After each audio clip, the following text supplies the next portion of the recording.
नमो नमो दुर्गा शुक्राणी, नमो नमो अम्बे दुखाई, नमो नमो विघ्नेश्वरी, नमो नमो जगदम्बे। संत जरों की काज करती नहीं विलंबी। श्री दुर्गा पाठ। अध्याय 4। इंद्र देव और देवताओं का जगदम्बे की उपासना करना। ध्यानम अर्थात सिद्धि की इच्छा रखने वाली प्राणी जिनकी सेवा करते हैं तथा देवता जिन्हें चारों ओर से घेरे रहते, उन दुर्गा देवी का ध्यान करें। उनके श्री अंगों की आभा काले मेघ के समान श्याम है। वे अपने कटाक्षों में शत्रुओं में डर पैदा करती हैं। उनके मस्तक पर अभद्र चंद्रमा की रेखा शोभा देती है। वे अपने हाथों में शंख चक्र तलवार त्रिशूल पकड़े हुए हैं। उनके 3 नेत्र हैं। वे सिंह की पीठ पर सवार हैं। वे और अपने तेज से तीनों लोकों को परिपूर्ण कर रही हैं। ऋषि जी बोले, अत्यंत पराक्रमी दुरात्मा महिषासुर तथा उनकी दैत्य सेना जब देवी के हाथों मारी गई तो इंद्रदेव और दूसरे सारे देवगण उन महाशक्ति भगवती को प्रणाम करने के लिए आए और अपने सिर देवी के दरबार में झुका दोनों हाथ जोड़कर कहने लगे, संपूर्ण देवताओं की शक्ति का समुदाय ही जिनका स्वरूप है तथा जिस देवी ने अपनी शक्ति से सारे जगत को व्याप्त कर रखा है, सारे देवताओं की पूज्य, सारे संसार की धात्री, हम सब तुम्हें प्रणाम करते हैं। आप ही सारे जगत की उत्पत्ति का कारण है। यह सारा संसार आपका ही तो स्वरूप है। देवी, संपूर्ण यज्ञों में जिनके उच्चारण से सब देवता तृप्ति लाभ करते हैं, वह स्वाहा आप ही हैं। आप ही मोक्ष का साधन है। अत्यंत महाव्रत स्वरूप हैं। आप शब्द स्वरूप हैं। अत्यंत निर्मल ऋग्वेद, यजुर्वेद तथा उदय के मनोहर पदों के पाठ से युक्त सामवेद का आभार आप ही हैं। आप ही हैं। आप देवी त्रयी तीनों वेद और भगवती 6 ऐश्वर्यों से मुक्त हैं। इस संसार की उत्पत्ति एवं पालन करने के लिए आप ही खेती एवं अन्न पैदा करके उनका जीवन चलाती हैं। आप ही दुखों को दूर करती हैं। आप ही संकट हरनी हैं। आप ही जीवन हो, आप ही मृत्यु हो, आप ही सुख देती हो और आप ही पापियों को दुख देती हो। हे भगवती जगदम्बे माँ दुर्गे, आप हम सब पर खुश हो। आपके प्रसन्न होने से ही इस जगत को शांति मिलती है। जब जब संसार में अंधेरे बढ़े हैं, आप ही की कृपा से प्रकाश हुआ है। माँ, आपकी ही कृपा से प्राणी जीवन और मृत्यु के बंधनों से मुक्त होते हैं। माँ दुर्गे, आप स्मरण करने पर भी सब प्राणियों का हर लेती हो और स्वतः प्राणियों द्वारा चिंतन करने पर उन्हें सब परम कल्याणमय बुद्धि प्रदान करती हो। दुख दरिद्र और भय हरने वाली देवी, आपके सिवा और हमारा कौन है। माँ शक्ति, इन राक्षसों के मरने से संसार को सुख मिले यह तथा राक्षस चिरकाल तक नरक में रहने के लिए भले ही पाप करते रहे हों।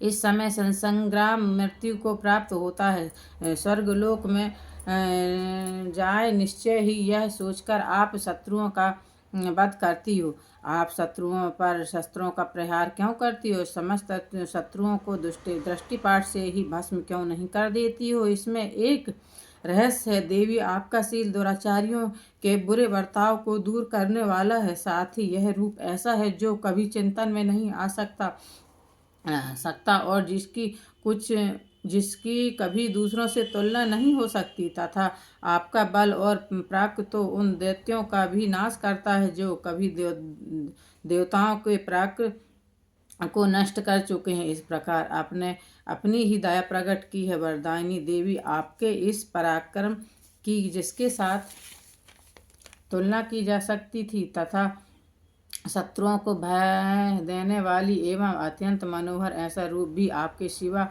और कहाँ देखने को मिलेगा। दुर्गे, आपने शत्रुओं का नाश करके तीनों लोकों में धर्म की रक्षा की है। उन शत्रुओं को युद्ध भूमि में मारकर भी स्वर्गलोक में पहुंचाया है तथा उनका भय आपने भक्तों पर से सदा के लिए समाप्त कर दिया है। आपको हम सब प्रणाम करते हैं। देवी, आप सूर से हमारी रक्षा करो, अंबिका खड़ग से हमारी रक्षा करें तथा घंटा ध्वनि और धनुष की टंकार से आप हम सबकी सदा रक्षा करती रहें। चंडिके पूर्व पश्चिम और दक्षिण दिशाओं से हमारी रक्षा करें। आपकी रक्षा ही तो हमारा जीवन है। तीनों लोकों में आपके जो परम सुंदर एवं अत्यंत भयंकर रूप विचरते रहते हैं, उनके द्वारा भी आप हमारी तथा भूलोक की रक्षा करती हैं। अंबिके, आपके कर पल्लवों में शोभा पाने वाले खड़ग, शूल और गदा आदि जो शस्त्र हों, उन सबके द्वारा आप सब ओर से हम सब लोगों की रक्षा करें। देवी माँ, हम सब आपको नमस्कार करते। ऋषि जी कहते हैं, इस प्रकार सब देवताओं ने दुर्गा माँ की स्तुति की और नंदन वन में दिव्य पुष्प एवं गंध चंदन आदि के द्वारा उनका पूजन किया और सबने मिलकर जब भक्ति पूर्वक दिव्य धूपों की सुगंध निवेदन की, तब देवी ने खुश होकर सारे देवताओं से कहा, हे देवताओं, तुम सब लोग मुझसे जिस चीज की अभिलाषा रखते हो वही मांगो।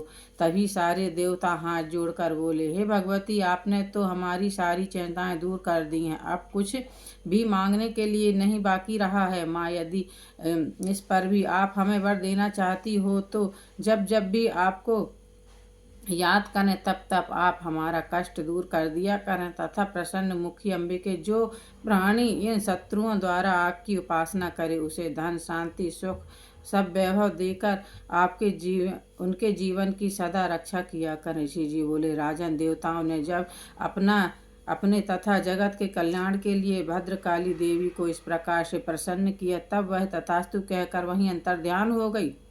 अब पुनः देवताओं का उपकार करने वाली वह देवी दुष्ट दैत्यों तथा शुंभ निशुंभ का वध करने एवं सब लोगों की रक्षा करने के लिए गौरी के शरीर से जिस प्रकार प्रकट हुई, अब वह कथा मैं तुम्हें सुनाता हूँ। इस प्रकार श्री मार्कंड पुराण में सर्वाणिक मान्यता की कथा के अंतर्गत देवी महात्म शुक्रादि स्तुति नामक अध्याय समाप्त हुआ। बोलो माँ दुर्गे की जय। अध्याय 4 समाप्त।